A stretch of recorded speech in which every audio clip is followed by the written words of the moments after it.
Hi everyone and welcome. I'm down here in my wormery and I've got a couple trays that I'd like to tend to. They're the ones that you can see here in the frame that have plastic coverings on them, the orange plastic coverings. They're not the same. One of them is the bin that actually has the worms in it. The system's been going for 29 days now and they're in this tray down here. These African nightcrawlers are the ones that I received from Emily, the crazy worm lady. I've got other African nightcrawlers in my population here. Those are the ones that I got from Northeast Worms. Those are not the ones that we're checking in on today. Today we're only checking on the ones that we received from the crazy worm lady. The tray over there is where the worms themselves are. And after 12 days since we last fed them, I'm assuming that they're probably ready for a little bit more food. Over here though, in this shallow tray, that's where I had placed all of the castings that those worms had inhabited, and I've been holding on to that material with the assumption that it's probably loaded with cocoons and that in time we'll be able to fetch a bunch of baby worms out of there too. But that's going to take time. We're going to have to allow some time for those cocoons to hatch, take some time to round up the worms, and then we'll treat that as a finished batch of compost. So in there I just want to make sure the moisture levels are adequate, and in there I just want to make sure we got enough food to keep them going. So I'm going to put on a glove, get these systems out on the bench, and we're going to get to work.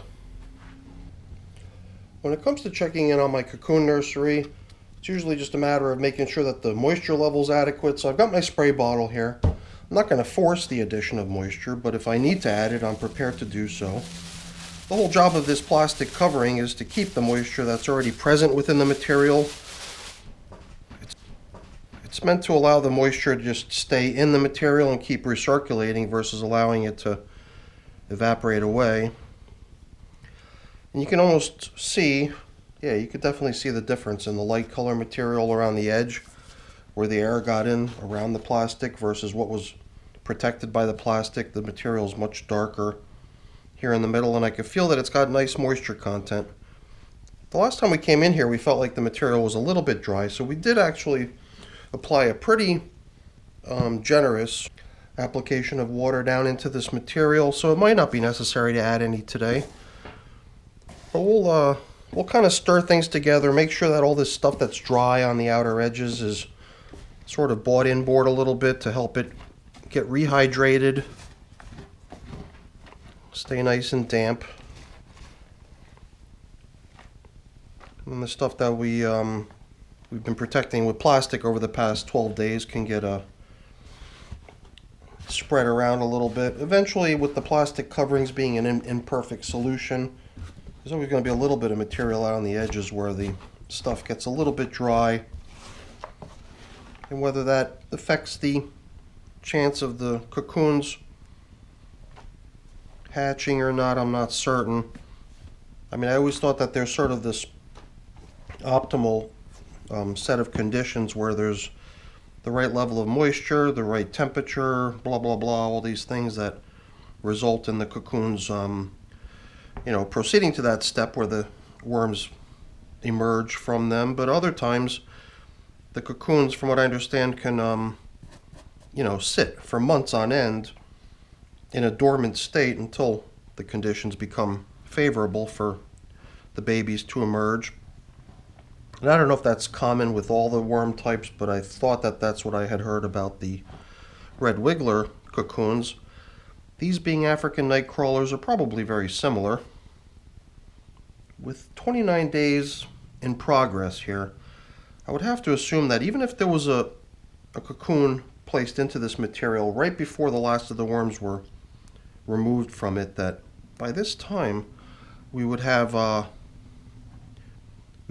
all cocoons in the material hatched. Again, that assumes that I've been maintaining conditions that are optimal for worms to hatch. Once again, I'm turning to the information that I thought that I knew about red wiggler cocoons, which I thought take somewhere between 21 and 23 days, if I'm not mistaken, to go from being deposited into the material to actually producing baby worms. So, with 23 days having come and gone already for almost a week now, if in fact the African nightcrawlers are also in that same 21 to 23 day range for a cocoon to hatch. And you would have to think that by this time there'd be babies cruising around this material. Sometimes I just wonder if I'm just being a little bit too impatient. Sometimes it does take a moment or two of just letting the material sit before I start to actually see any sort of movement down in there. But I don't want to keep trying to get my hopes up and then feeling like my aspirations for this bin are shattered. It would be kind of nice to look down once in a while and maybe see a baby worm or just see some movement, anything. But I should also accept the fact that maybe I'm not maintaining optimal conditions for these little guys to hatch. Alright, even though we added a good amount of moisture last time, none of this feels like it's muddy or overly wet. So my thought was that maybe to, try to sweeten the deal and get these cocoons to hatch, maybe I just do another quick application of moisture into this material like we did last time. And then hopefully we'll eventually start seeing some results in here. So we're going to keep our fingers crossed and see what we see here. So I think we're more or less done here. Let's get this thing covered back up and then we could proceed to the check-in on the adult bin. See how that thing's coming along after 12 days since we fed it. But we did kind of do a little bit of a deviation in the way we fed that bin last time. Not a real big deal, but just sort of a novelty type feeding. So let's get over to that one next and see how that one's coming along. So I guess down in my wormery, any sort of feeding that deviates from just dumping the food down the middle would be classified as a novelty. Because my feeding patterns are about as boring as it gets. I pretty much almost always just place the food down the middle. Makes it very predictable. You know exactly where to go to find it. And then when you do something a little different, it does seem a little special. Like once upon a time I did this pocket feeding approach, which was very interesting to be able to always know how long ago a particular feeding has been sitting there. Because you always can go back to it and it would be undisturbed because you always fed somewhere different the subsequent times. Such lazy little worms just hanging out here, moving a little bit, barely moving. This guy's just gradually getting off the paper. Sometimes I wonder if the plastic could be causing a little bit of a restriction to the oxygen levels in the moisture that they're using to get oxygen, because they don't get the oxygen out of the air the way you and I do using our lungs. They're getting the moisture up against their skin, and then the moisture is water, and the water is H2O, and the O part is the important part, the oxygen. So they're actually extracting the oxygen straight out of the liquid, out of the water. And that's why they say you could take a worm and pretty much stick it underwater for like a month and it'll live just fine. I think it's really a matter of whether the liquid in which they're being kept is still got enough oxygen in it or not. Kind of like fish, I guess if you raise fish you probably already know about that stuff where the bubblers are for maintaining oxygen within the liquid, and if the bubblers stop, the oxygen depletes, then the fish are in trouble in a lot of cases. I guess it depends on the fish, depends on the tank. I'm not really a fish expert, but I think there's parallels to be drawn there. So we're just sort of gradually pulling back layer after layer. Once again, finding a little worm hanging out over there. And I guess layers is the operative word here if you wanted to get into what makes the last feeding of this bin novel, because we used the layered approach of using cardboard layers to separate each layer to feed, and a lot of people have sort of adopted the lasagna technique as the name for that process or for that method. So I figured I'd give it a try. So you can already see we're encountering the top of layer number 1. I think the top of layer 1 had no food on it. Its function was mainly to be sort of a protective top covering layer. And I've seen examples of this on many worm channels. And in most cases, it's a much larger system and it's much larger layers of cardboard sheets or whatever is being used. Usually cardboard, I guess, is the... I've seen different types of cardboard though. I mean, like, I think Marty does a different approach. That guy down in Australia has got a worm channel. He's got all these egg cartons and he keeps using the egg cartons. And the egg cartons have this kind of different type of material. I think it's, I don't know, I'm not even sure, but it's somehow really fine stuff that the worms can really get at. This stuff is also wood pulp, ultimately, if you think about what cardboard is. And it'll break down just fine in the worm bin, just maybe not quite as quickly as you can sometimes see the egg carton type cardboard breaking down. There's just so many different types of cardboard. It's interesting.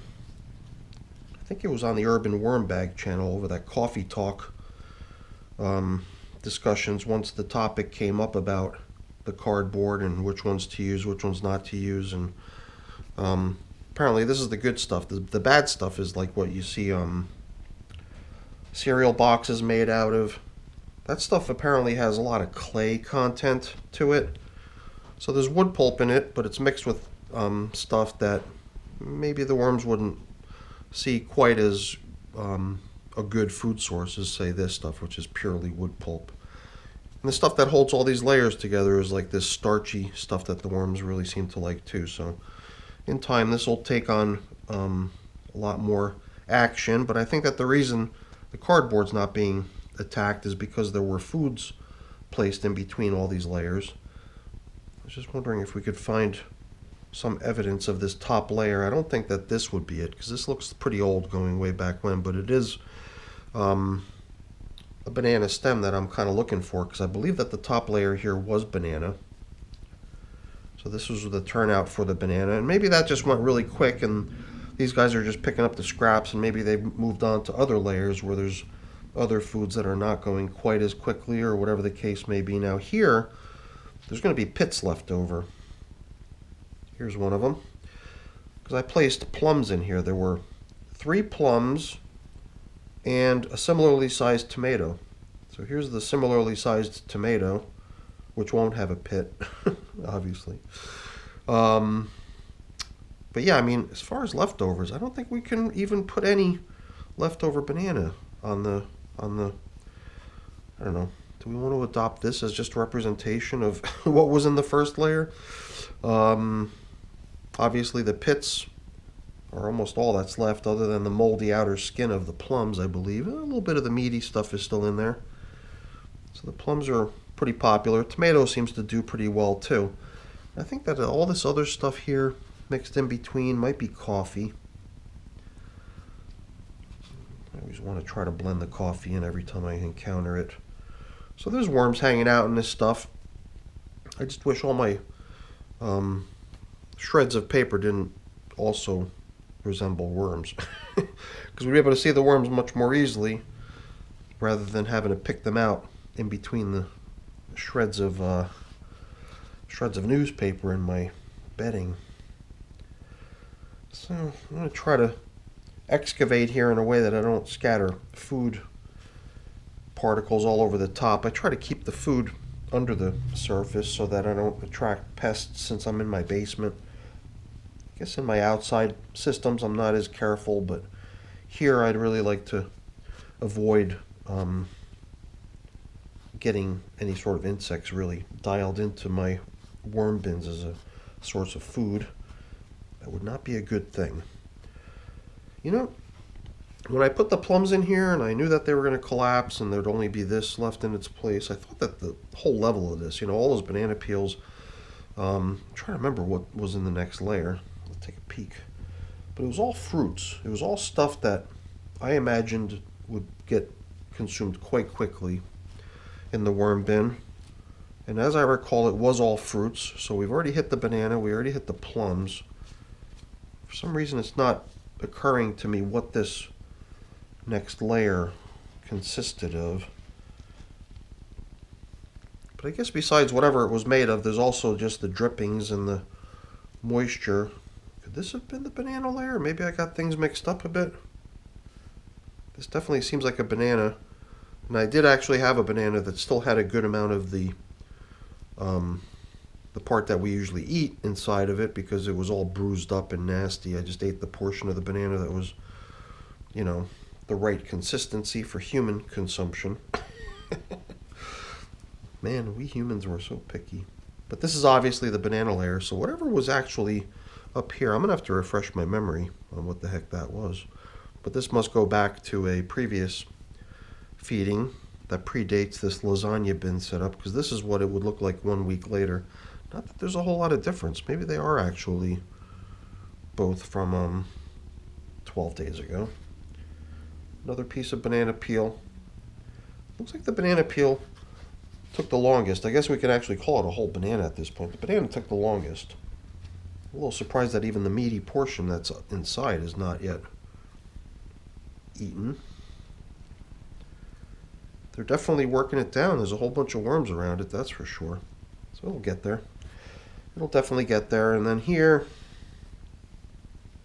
a little collection of worms. Probably eating another portion of the banana that's really broken down far enough that they can make a good meal out of it.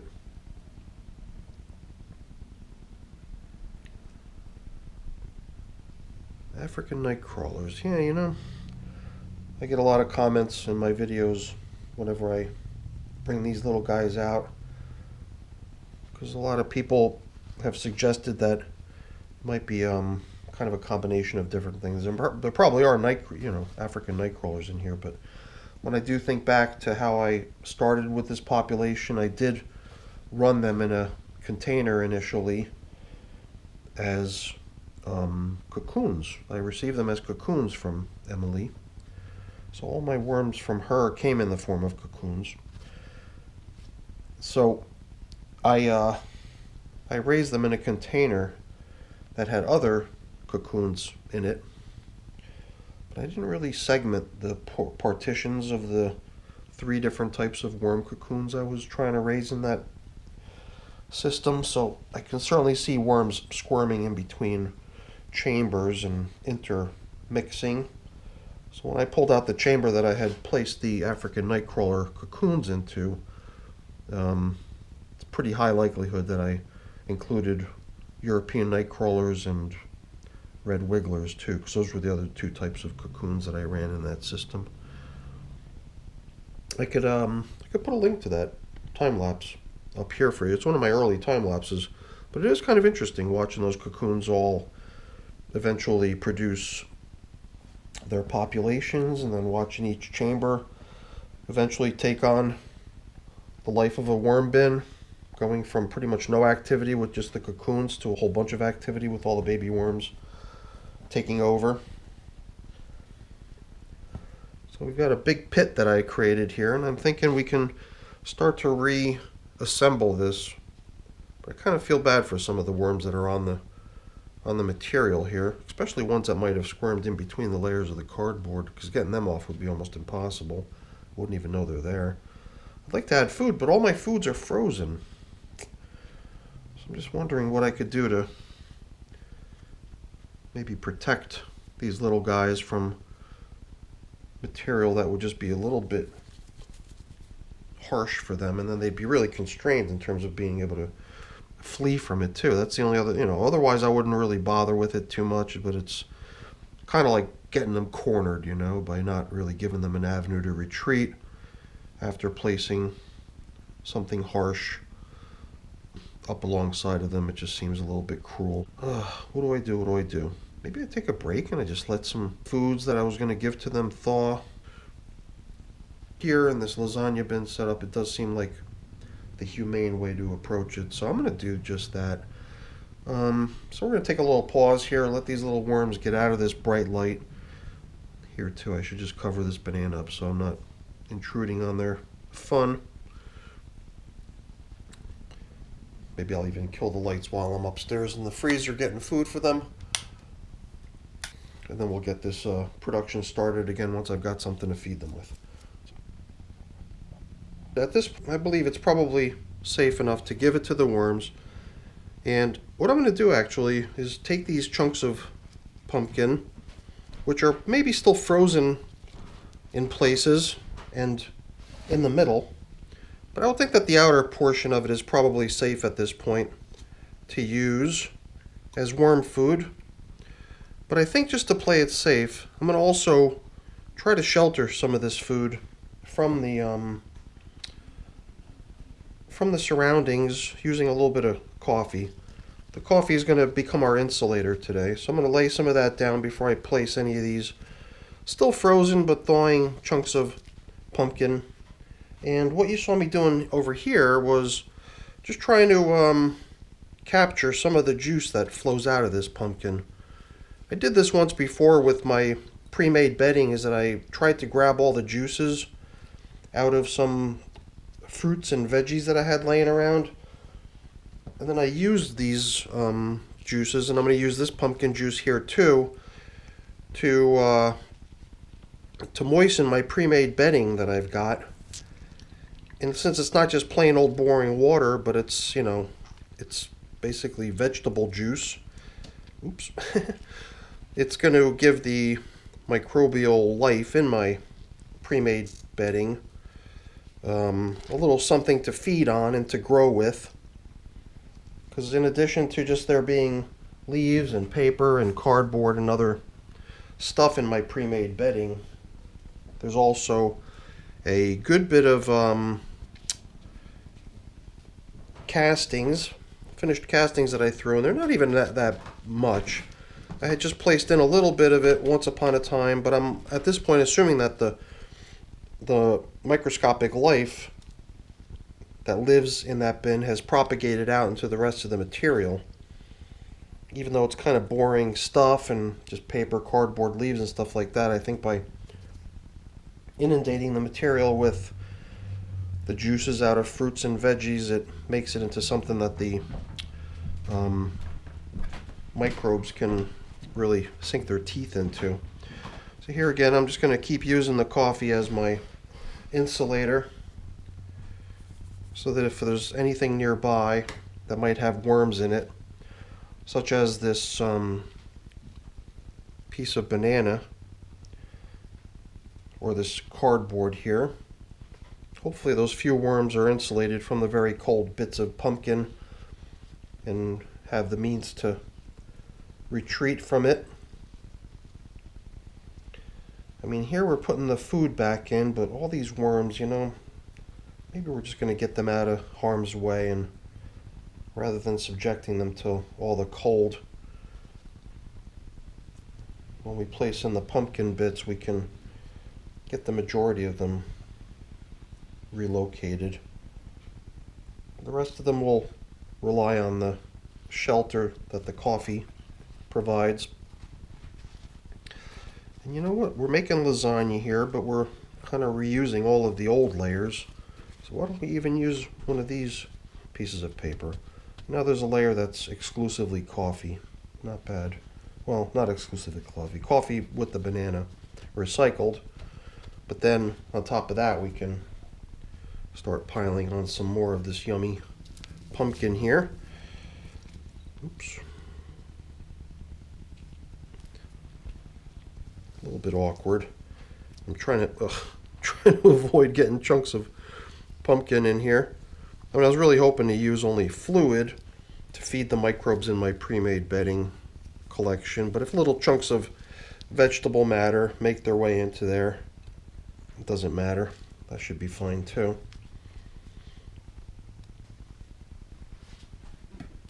So I've got a couple pieces left here. This is a pretty good piece. Might not have thawed out that much just based on its size. Let's see if we can squeeze at least a little bit of liquid out of it.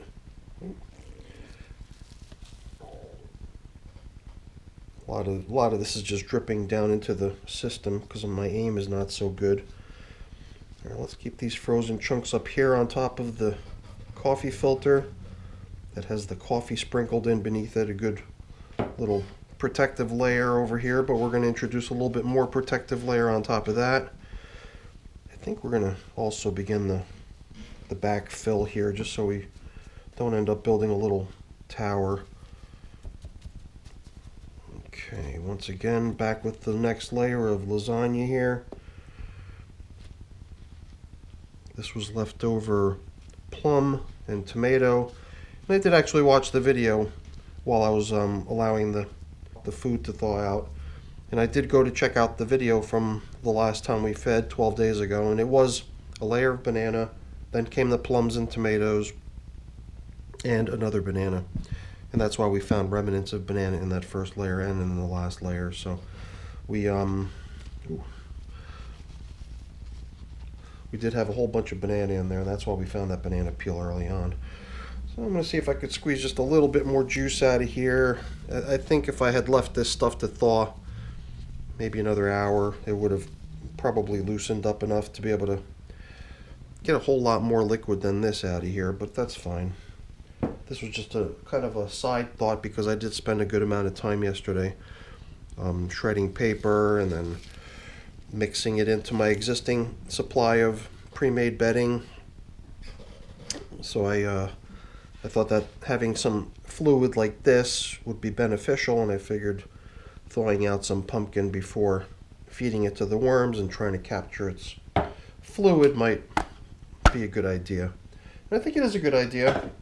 So I think we've got a kind of a proof of concept going on over here, but obviously allowing more time for the stuff to thaw would permit the capture of a whole lot more fluid, I believe. This piece didn't really have any worms hanging out on it. It was kind of near the top and didn't really attract much attention, didn't have a whole lot of food around it. But I think last time we did cover it, so let's do the same again today.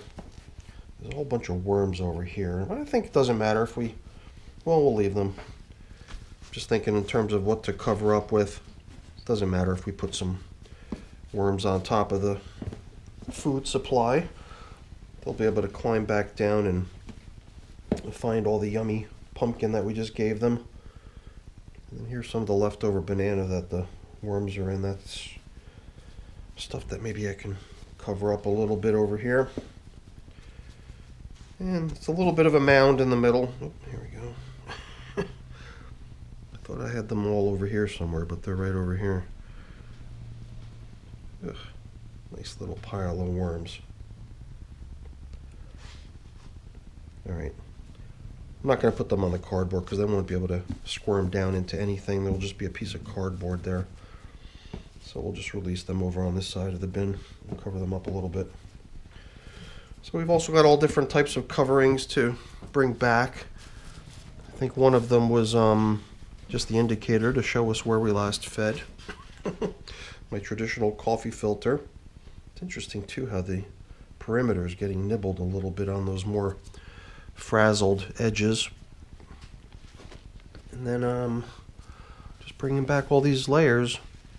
A little bit of paper coverings here and there, and then eventually the plastic covering on top to really lock the moisture in. Seems to be doing a pretty good job.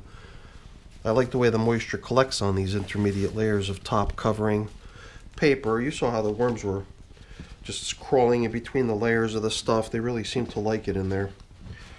So we're gonna kind of get it all covered back up, sort of the way we found it. But before we do, let me just think really quick. We got the grit in there. We didn't really want to add any bedding today.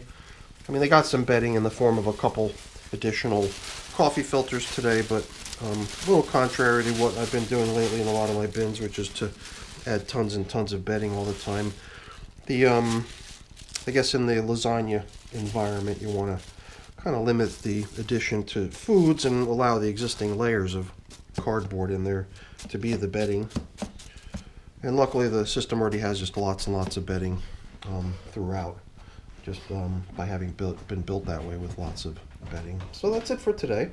Hopefully you enjoyed the video. If you did, as always, please remember to leave me a thumbs up. That's always really appreciated. And if you haven't done so already, please also consider subscribing to the channel too. That's really appreciated as well. All right, everyone. Thanks for watching. Have a great day.